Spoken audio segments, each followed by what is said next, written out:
Nav Prabhat news, नव्या दिवसाची नवी बातमी। कदमबाग वस्ती ग्रामपंचायत हद्दीत कचरा व्यवस्थापनाचा प्रश्न अत्यंत गंभीर बनत चालला असून येथील वाढत्या लोकसंख्या वाढीमुळे प्रशासनाला काटेकोर नियम आणि नियोजनाची गरज आहे। येथील एका हॉटेल व्यावसायिकाने नाव न सांगण्याच्या अटीवर बोलताना सांगितले की आठवड्याला 500 रुपये कचरा उचलण्यासाठी द्यावे लागत आहे। ग्रामपंचायतीला टॅक्स भरून सुद्धा अशा प्रकाराची पिळवणूक होत असल्याची भावना बोलून दाखवली।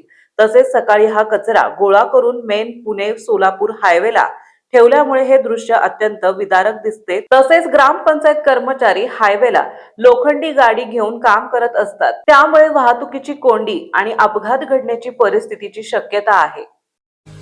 आपल्या परिसरातील महत्त्वाच्या बातम्या पाहण्यासाठी आजच नवप्रभात न्यूज चॅनलला YouTube वर सबस्क्राइब करा आणि बेल आयकॉन प्रेस करा।